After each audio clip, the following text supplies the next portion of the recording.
Bonjour, dans cette 14e capsule vidéo, je vais vous parler des tâches en arithmétique issues de ressources didactiques. Donc, normalement, ce qu'on aurait fait, c'est qu'on aurait été voir différents types de ressources didactiques, dont les manuels scolaires, des cahiers d'apprentissage. J'en aurais amené plein dans la classe, on aurait pu les explorer, avoir une discussion là-dessus. Là, vous comprendrez que c'est un peu différent, mais je vais essayer quand même de vous montrer un aperçu de ce qu'on peut y retrouver sans avoir la richesse de les avoir dans nos mains et pouvoir les regarder. Donc, l'objectif de la capsule, ça va être d'appuyer toute connaissance mathématique sur l'utilisation de différents instruments, cette fois-ci des ressources didactiques, en exerçant un jugement critique.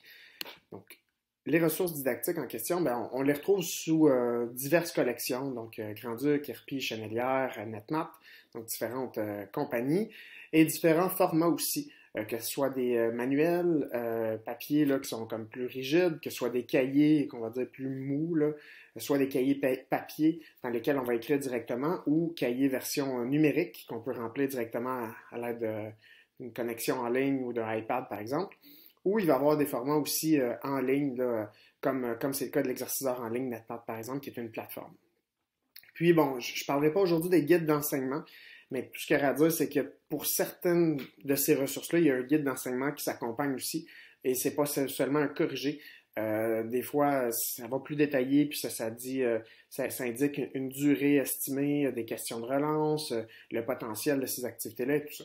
Donc, il y a ça qui vient compléter d'habitude les guides d'enseignement qui sont habituellement aussi beaucoup plus chers, là, donc c'est pas, vous les aurez pas toujours non plus dans les écoles dans lesquelles vous allez travailler. Donc, si on commence, quelques exemples avec des manuels un petit peu plus vieillots. Donc, la collection CEC, par exemple, a les manuels Allegro. Peut-être même que vous les avez eus comme élèves. Donc, ce sont cette collection-là, en fait, se sépare par cycle. Donc, on a ici le premier cycle et on va avoir les manuels A et B pour la première année du primaire et C et D pour la deuxième année du primaire. Donc, ça, c'est la collection Allegro. Ça se poursuit avec Adagio en troisième année et en quatrième année. Ensuite, on va avoir toujours dans CEC Presto, donc vraiment Allegro, Adagio, Presto en cinquième et sixième année. Donc, ce sont des exemples de manuels scolaires qu'on a retrouvés quand même beaucoup dans les écoles, mais de moins en moins parce qu'ils se font remplacer de plus en plus par des cahiers d'apprentissage ou cahiers d'exercice. Donc, d'autres exemples aussi de manuels qu'on retrouve encore beaucoup dans les écoles. Donc, manuel ClickMath, là, première année, deuxième, troisième, quatrième, cinquième, sixième. Donc, on peut voir plusieurs collections, en fait, où il y a 2 livres dans l'année. Une explication, ce n'est pas la seule, mais une des explications, c'est de dire que, justement, on sépare là, les notions qui sont vues avant Noël, avant les fêtes, puis après les fêtes. Ça fait aussi, c'est pas la seule raison, mais ça peut expliquer que, bon, au lieu d'avoir un manuel qui serait plus épais, on va en avoir 2. Donc, en tout cas, il y a plusieurs raisons, mais plusieurs collections vont opter pour 2 manuels séparés de l'année en 2. On retrouve aussi des cahiers, donc Grand-Duc, par exemple, avec cahiers multimatiques, 1, 2, 3, 4, 5, 6. Une grosse différence, en fait, c'est que le manuel, on n'écrit pas directement dedans, et le manuel va être utilisé d'une année à l'autre. Va pouvoir rester, en fait, dans la classe, puis va pouvoir être utilisé d'un groupe à l'autre, parce que les élèves vont répondre dans un cahier Canada à côté, par exemple. Tandis que ces cahiers-là sont à usage unique, vont servir à l'élève durant une année, puis après, bon, on s'en resserre plus après, donc ils sont individuels par élève, mais ils permettent d'écrire directement dedans. On a les cahiers numériques, par exemple, d'Herpy, où on voit ici en première, deuxième année. Les cahiers Tam-Tam, toujours pour la même collection en troisième et quatrième année. Puis ensuite, le troisième cycle, cahier décimal en cinquième et sixième année. Donc, ce ne sont que des exemples. Il y en a d'autres qui existent.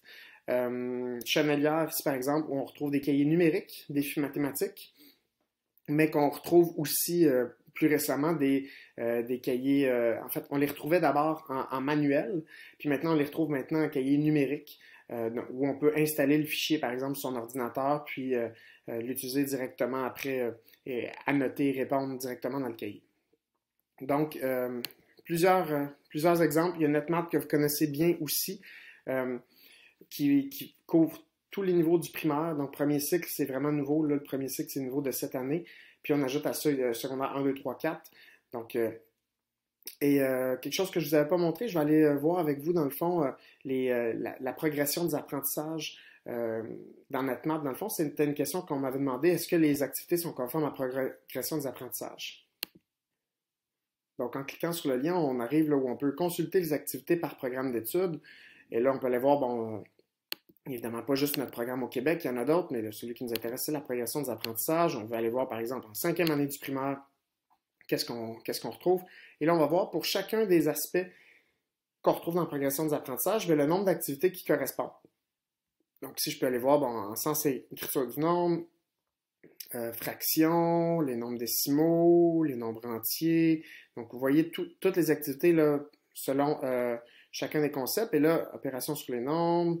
Et là, si je voulais décider, par exemple, de venir travailler, je vais rester en arithmétique. Si je voulais travailler, par exemple, les fractions, construire un ensemble de fractions équivalentes, je vais aller voir. Et là, ici, on me propose 2 activités. Là, je peux aller faire ces activités-là ici. Et là, ça va m'amener.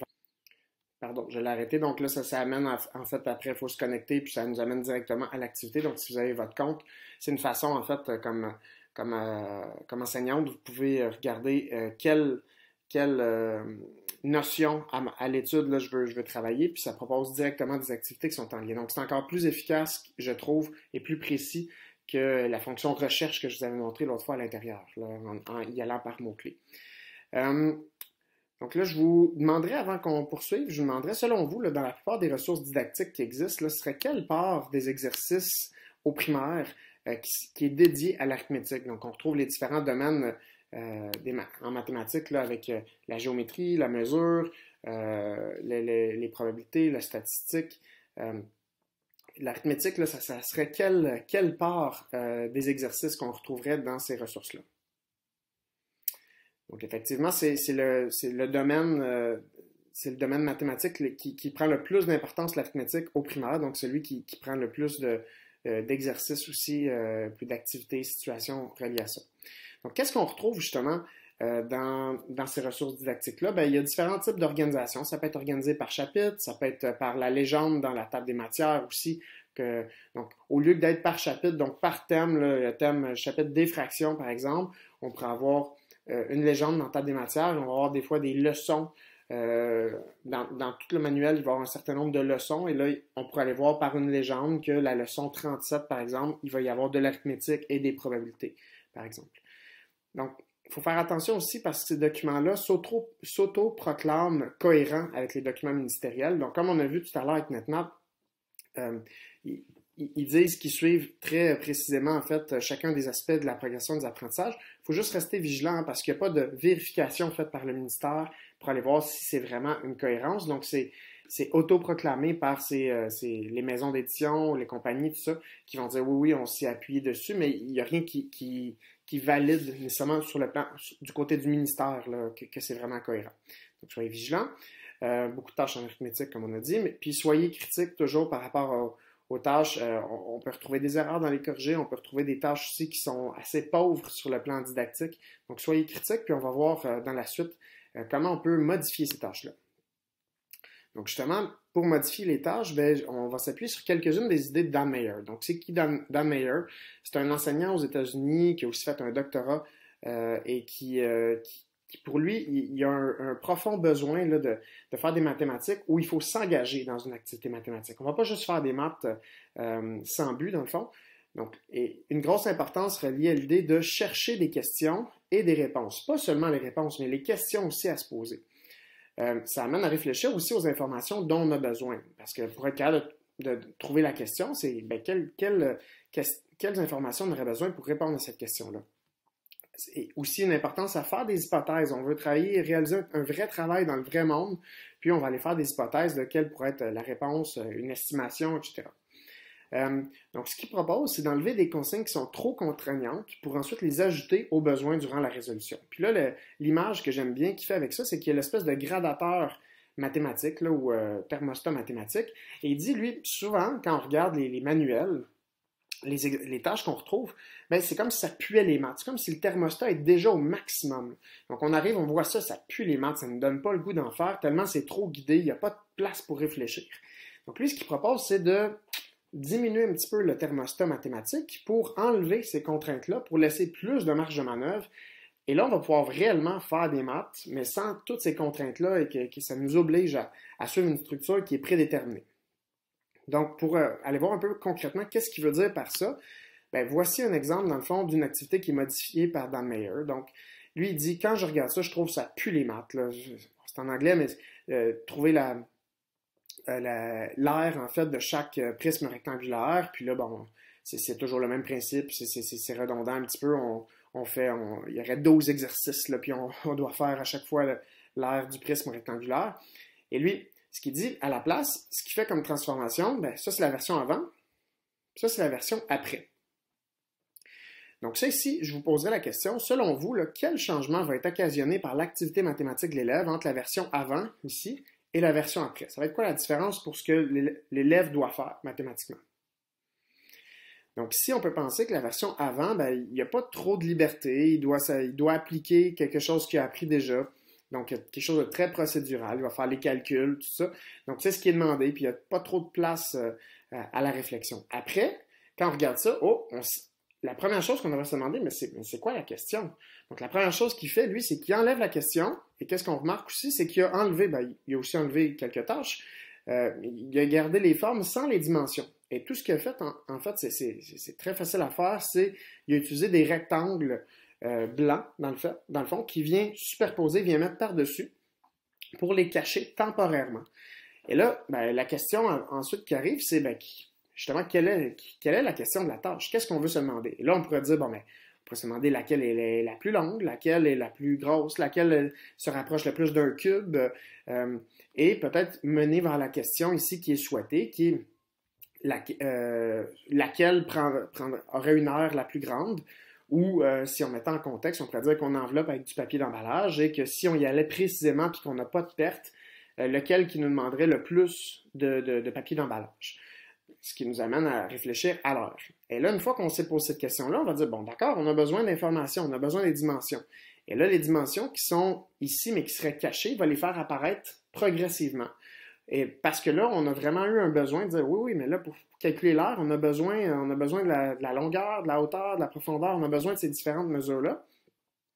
Donc, ça vient soulever, en fait, ce besoin-là d'avoir les informations pour répondre à la question. On pourrait faire des hypothèses aussi avant de répondre à la question puis faire le calcul. Donc, tout ça amène à vraiment favoriser une réelle activité mathématique chez l'élève. On retrouve aussi en anglais l'idée de smudge math. Donc, ce serait l'idée, en fait, comme de mathématiques, de problèmes où il y a des tâches. Il y a une tâche qui vient obstruer quelque chose. Donc, plutôt que d'avoir ce qu'il y avait à la base avant, là, c'était 34 divisé par 5 est égal à 6, reste 4. Donc, 34 divisé par 5 égale à 6, reste 4. Et à chaque fois, c'est la même chose. Et vous voyez, des fois, c'est le 34 qui est barré, des fois, c'est 5, des fois, c'est 6, des fois, c'est le reste. Et là, le fait plutôt que de dire juste 34 divisé par 5, et là, il faut trouver 6 reste 4. Et là, on aurait un calcul de division assez banal, assez procédural. Et là, le fait de cacher ça et de dire, bon, mais qu'est-ce qui pourrait se trouver derrière ces tâches-là? Là, mon papier, c'est toujours le même principe là, dans les smudge math, là, les exemples qu'on trouve. C'est mon papier est taché, là, qu'est-ce qu'on pourrait retrouver? Et là, ici, il n'y a pas une seule réponse possible. Donc, on peut penser à, ben, si c'était 1 ici, ben, ça serait quoi en fait? Il faudrait que ce soit 10 divisé par 1 qui me donne 6 reste 4. Et si c'était 2, ben, ça serait quoi? Ben là, il faudrait que ce soit 2 fois 6, 12, plus 4, 16. Donc, ce serait 16 divisé par 2 qui donne 6 reste 4. Et là, on pourrait comme ça voir les différentes possibilités qui nous amènent à réfléchir mathématiquement. Puis c'est un peu plus riche que de faire seulement un seul exemple. Et là, on voit qu'il y a différentes variantes là, selon qu'est-ce qu'on cache, puis ça va amener à réfléchir au problème de façon différente, et ça va être beaucoup plus riche que juste faire de 34 divisé par 5. Un autre exemple ici avec des fractions. Et là, on pourrait se dire, ben, qu'est-ce qu'on doit retrouver ici là, sous les tâches? Là? Et on peut même se poser la question ici, si ce sont des fractions, et non pas des fractions au sens fractions propres, c'est-à-dire pas des... faut que le numérateur soit plus petit que le dénominateur. Est-ce que c'est possible de trouver des nombres ici pour que l'égalité soit vraie? Et là, on pourrait voir que ben, 3 plus 4, 7, pour arriver à 9, en fait, dans les entiers, il faudrait qu'on arrive à faire au moins deux entiers de plus ici. On a 3/8. Donc ici, on serait obligé d'avoir plus qu'un entier. Donc on aurait une fraction qu'on appelle impropre, là, où le numérateur est plus grand que le dénominateur, ce qui fait finalement un nombre plus grand qu'un. Donc là, on pourrait dire à ce moment-là, ben non, c'est pas possible. On n'a pas de configuration possible ici où qu'on pourrait trouver, en fait, pour que ça soit vrai, en gardant toujours des fractions dites propres, là. Donc, on aurait ici, puis là, on pourrait changer les nombres, pour voir si c'était 3, si c'était 5 à la place que ça fonctionnerait. Oui, OK, donc on pourrait voir différentes variantes.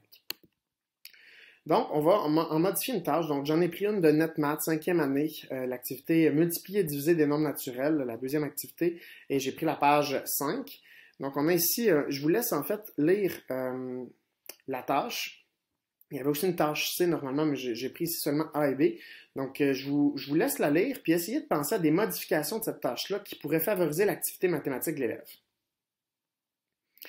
Il y aurait évidemment plusieurs façons de le faire. Une façon que je vous propose, peut-être que vous n'aviez pas d'idée, une façon, on aurait pu dire, première modification que je trouve intéressante, c'est d'enlever la question. Puis là, évidemment, les modifications que je propose, NetMath n'aurait pas pu faire ça parce que NetMath, il faut faire les activités en ligne, puis ça se corrige, etc. Donc, moi, je parle plus d'une modification d'une tâche à réaliser en même temps que les élèves avec eux, vraiment dans l'idée de leur mettre une tâche un peu plus complexe aussi, de les faire travailler. Donc, c'est vraiment l'idée de prendre une tâche, de la modifier, puis de travailler avec eux. Et ça va être beaucoup plus riche que... Donc, c'est pas une tâche à faire à la maison, là. Donc, dans ce sens-là, une première chose qu'on pourrait faire, c'est enlever les informations, les questions ici. Donc, enlever de combien d'autobus aura-t-il besoin et demander quelles sont les questions qu'on pourrait se poser avec ça. Donc là, OK, on a 32 élèves par autobus, on a un certain nombre d'élèves dans l'école, un certain nombre qui ont décidé de participer à l'activité. Première chose serait de trouver, quelqu'un pourrait demander quel est le pourcentage des élèves qui ont décidé de participer. Et c'est aussi une excellente question, donc on n'est pas obligé ici d'y aller avec le nombre d'autobus. Donc, il y aurait plusieurs questions qui pourraient sortir, donc à partir des mêmes informations. Et là, oui, après, on pourrait dire, on s'intéresse au nombre d'autobus. Donc, probablement que c'est une question qui sortirait. Donc, combien d'autobus complets on aurait besoin? On pourrait même demander, si on fait des autobus pleins, il y a un autobus qui ne sera pas plein, en fait, probablement. Il y aurait combien de personnes dans cet autobus-là ou combien de places seraient libres dans cet autobus-là? Donc, plusieurs questions possibles. On aurait même pu, encore là, au lieu d'ajouter la question B ici avec une nouvelle information, on aurait pu l'ajouter ici dans une information supplémentaire avec le coût là, de 65 $ par élève pour le transport. Et là, encore là, pas mettre la question, puis attendre qu'il y ait une des questions qui dise ça va coûter combien finalement? Ça va coûter combien en tout pour réserver les autobus? Donc, cette étape-là, en fait, de faire ressortir la question par les élèves est importante. Il ne faut pas qu'ils soient capables juste de répondre à des questions, mais doivent être capables aussi de poser des questions qui sont pertinentes et signifiantes. Une autre tâche ici qui provient de Trapèze, la version, j'ai eu accès à la version numérique là, en 4e année, donc le KIA à la page 4. Donc on a ici cette tâche-là où il faut écrire les nombres représentés. Donc je vous demande d'essayer encore une fois de penser à des modifications de cette tâche qui pourraient favoriser l'activité mathématique de l'élève. Encore une fois, plusieurs possibilités. L'une d'elles, ce serait de dire, au lieu, encore là, d'écrire la question, j'enlèverais la question au départ et je laisserais comme ça ici, peut-être un par rapport à l'autre. Puis, qu'est-ce qui pourrait sortir comme question? C'est oui, effectivement, on pourrait dire, il y en a combien? Quel est le nombre représenté? Mais on pourrait demander aussi, lequel est le plus grand nombre? Quand on parle entre gauche et droite, quel est le plus grand nombre? Où est-ce qu'il y a le plus d'argent ici entre gauche et droite? On pourrait d'abord faire par des hypothèses, après on pourrait aller comparer. Et quand on va comparer, ça va nous amener à comparer aussi des blocs d'unités de 1000, centaines, dizaines, pour voir aussi qu'est-ce qui fait la différence. OK, ils ont le même nombre d'unités de 1000, même nombre de centaines, mais ici, il y a plus de dizaines. Donc, sans même aller voir le nombre d'unités, on sait qu'ici, vu qu'ils ont le même nombre d'unités de 1000 et de centaines, mais il y a plus de dizaines, donc c'est lui le plus grand. Donc, on pourrait y aller comme ça, en comparant aussi avec un tableau de numération, puis avec du matériel concret, puis là, aller voir en comparant, lui a 4 unités de 1000, lui en a seulement 3, donc c'est sûr que c'est lui qui est plus grand. Et on pourrait même, une question qui peut arriver, c'est quel est l'écart? Quel est l'écart entre les deux? Et là, on travaillerait une soustraction. Donc, il y a plusieurs en partant d'une tâche ici qui laissait peu de place, peu de marge de manœuvre, je ne dis pas qu'elle n'est pas intéressante, mais qui laissait peu de marge de manœuvre, en faisant quelques petites modifications, il y a plein de nouvelles questions qui peuvent apparaître. Donc, je pense que ça peut être intéressant que vous voyez ce potentiel-là, puis d'être capable de modifier une tâche, de l'amener un petit peu dans l'intention en fait que vous avez. Puis ça, il y a d'autres auteurs qui en parlent, mais ils vont dire que ça favorise dans le fond le travail de l'agentivité didactique. Donc c'est l'idée que vous êtes votre propre agent de changement, vous êtes capable de prendre en main plutôt que de subir en fait toutes les ressources qu'on vous donne, puis de suivre à la lettre dans le fond ça, ben vous êtes agentif, donc vous êtes un agent de votre développement et vous pouvez modifier puis pour en faire quelque chose qui vous plaît davantage. D'ailleurs, en enseignant, souvent vous allez commencer, vous allez utiliser le matériel qui est disponible, mais c'est pas rare que les enseignantes, après un certain temps, vont se faire des cahiers maison en allant chercher, OK, ces activités-là, telle ressource didactique, je l'aime bien, ces autres-là, et en font une espèce de mélange pour faire un cahier maison. Donc ça, c'est difficile à faire au début parce que ça demande beaucoup de temps, mais ça montre l'agentivité didactique, justement, de ces enseignantes-là qui vont vraiment chercher le meilleur de chacune des ressources. Donc, si on termine en parlant des adaptations possibles de la tâche, bon, il faut se poser la question, je pense que c'est important, de qu'est-ce qui est visé pour l'élève? Est-ce qu'on veut travailler une compréhension en surface ou procédurale, où l'élève, principalement, ce qu'il va avoir à faire, c'est redire, reproduire, appliquer une règle qu'on lui a expliquée, ou on vise une compréhension en profondeur, ou qu'on peut appeler relationnelle, où il faut reconnaître les bons concepts à appliquer, savoir pourquoi une procédure est adéquate, exercer un jugement critique, puis établir des liens entre les concepts et entre les différentes situations aussi. Je ne sais pas pour vous, mais pour moi, c'est clair que ce que je veux viser pour l'élève, c'est une compréhension en profondeur. Donc, à ce moment-là, on se pose la question, ben, c'est quoi le rôle pour l'enseignant, là, autant avant de proposer une tâche, pendant la proposition de la tâche, puis après. Puis, en lien avec ce que j'ai montré tantôt, ben, on pourrait dire justement qu'on va aller enlever certaines consignes pour pas que ça pue les maths. Là, on va aller offrir une certaine liberté là, pour favoriser l'activité mathématique. Pendant, on accepte évidemment les questions, les propositions des élèves, puis on accepte d'aller dans une voie ou dans une autre que les élèves nous proposent. Puis après, bien évidemment, je pense qu'une partie importante après qu'on va travailler sur cette tâche-là, ça va être le retour pour travailler la phase d'institutionnalisation, faire ressortir qu'est-ce qu'on a fait là, qu'est-ce qu'on retient du processus, qu'est-ce qu'on a appris de nouveau aujourd'hui. Donc, je vous invite dans le fond à noter ce que vous retenez de cette capsule vidéo. Je pense que ce que je voulais, c'est qu'on puisse prendre connaissance de quelques ressources didactiques existantes, de ce qu'elles contiennent. Donc, on n'a pas pu voir toutes les ressources qui existent. Évidemment, il y en a beaucoup. Vous n'avez pas pu les manipuler, mais ça vous donne un bref aperçu. Puis, on a pu analyser quelques tâches, en fait, pas juste une, quelques tâches pour faire ressortir les apports, des limites, des adaptations possibles aussi de cette tâche-là, toujours dans l'idée de favoriser